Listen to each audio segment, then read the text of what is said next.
Hey, what up? It's your boy Kadrae, and today I'm being joined by DJ Tight Pants. Whoa, what up? As well as Kristyn Chapman, the lead singer of Cartwheel. Hello. Hello, how are you today? I'm good. How are you? I'm doing great. It's been a good day. Tight Pants, how are you? I'm doing pretty well. Pretty well, yeah. It's been a great day, and Final Fest is just around the corner. Are you excited? I'm so excited. So your band is Cartwheel, and that's a recent project of yours. Mhm. Tell me more about it. Yeah, so I started the band probably about 2 years ago, and just recently, back in February, we put out our first record called Best Days. Hey. So yeah. And so what made you want to start the Cartwheel project? So I know you've been part of multiple different projects, and this one is led by you this time. So Yeah. talk about it. Well, I've been in bands for 12 years, no breaks or anything, and I've never done any songwriting until this project. So really, I just wanted to share my own songs and share my voice instead of being a supporting role all the time. So yeah. So it's really empowering for you because it's like your first, like, this is my baby. I'm in control of it. Yeah. So, I mean, Kristyn, we actually go like way back. So if you've been playing music for 12 years, then I guess I was playing music 12 years ago. Yeah. Because we were, like, our high school bands used to play shows. Yeah, go Virginia, go. Yeah. Don't look it up. I mean, you probably can't actually find anything. Oh, but Have you guys scrubbed the internet? I need to do that with some of my own stuff. But I mean, 12 years playing music, like a lot has clearly changed, obviously, since when we were in those high school bands, and then from now. And I mean, that's just a long time being in like the music scene. So how have you seen it like change, and I hope there's encouraging things, but like how have you? I know it's grown a ton from like back in those days, and just how have you seen it grow and change in Wichita and beyond? Well, let's see. I think like kind of when we were playing together in high school, I felt a little bit outside of like the kind of indie scene in Wichita. And then like I feel like I started coming into that when I joined Travel Guide, but everybody was just kind of like I feel like there's a lot more like camaraderie and support now, and it's been really cool to see like the all ages scene like really start coming up, because back when I was playing with Travel Guide, there was like hardly anybody was doing all ages shows at that point.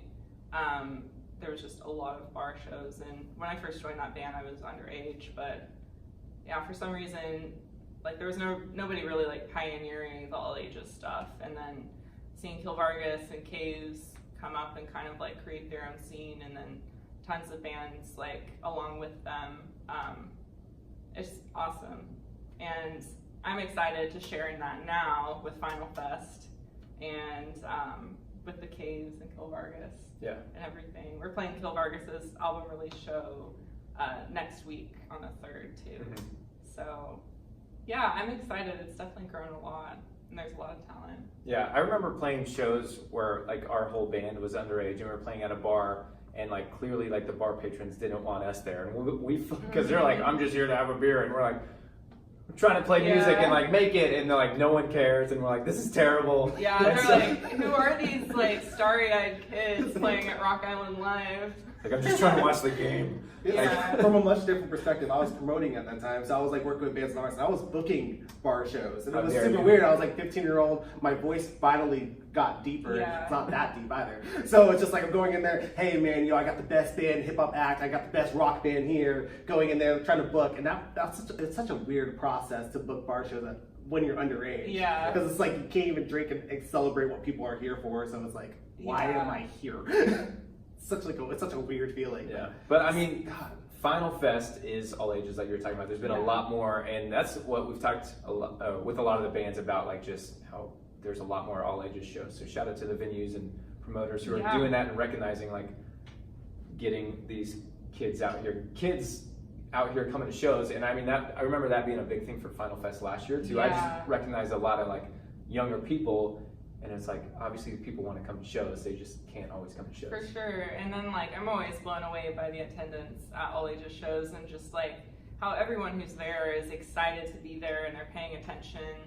And I think, the nature of just getting older and like having, you know, to work your job and getting up in the morning, like you're not going out as much. But like when, you know, 18, 20-year-olds are wanting to go to shows, and it's not like, oh, my friend's band's playing at this random bar, I guess I'll go. It's more like, oh, I'm so excited to see music. Yeah. Also, there's food too. So yeah.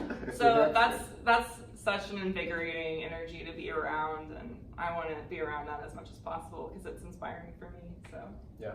And I think last year last year is when I talked to you, and that's when you told me about the Cartwheel project. But I've seen it grow. Now you have the first full-length album out. Best Days. What was it like putting that album together, like writing the songs and everything like that? The songs took like 4 years to write and like get together in like kind of a final state, and then we recorded them at Air House with David Lord, and that process took probably about 3 months. Like going in on the weekends and tracking and mixing and sending it to mastering.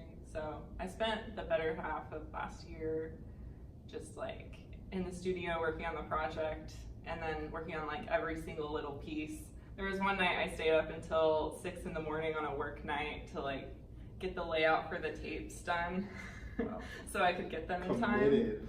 So after the show happened, I've been kind of in like hibernation mode, like recovery mode. I completely understand. But Final Fest is coming up. Yeah. It's Friday, April 26th. And so what are you excited about being part of Final Fest this year? Because last year you were not, but this year you're in it. Mm-hmm. You're on stage with your band. How are you preparing for it? I'm super excited. I just love like playing for people who are excited to see music, and then there's so many good bands.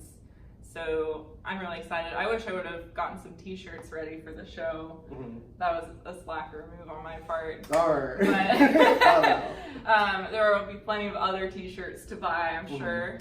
And there's also the food trucks. There's also an art show. There's also more things going on. So there's no reason to not go to Final Fest. Absolutely. And it's free to get in. It's free to attend. All ages for families and everything. And so, Kristyn, thank you so much for coming. It means a lot. Thanks. Yeah. Final Fest. Yeah. Final Fest Friday, April 26th. I'm super excited. Here with Kristyn Chapman, lead singer of Cartwheel, as well as DJ Type Pants. It's gonna be a lot of fun. Food trucks, live music, Cartwheel's playing, as well as an art show. So yeah, it's gonna be a lot of fun. Till next time, guys. I'll see ya.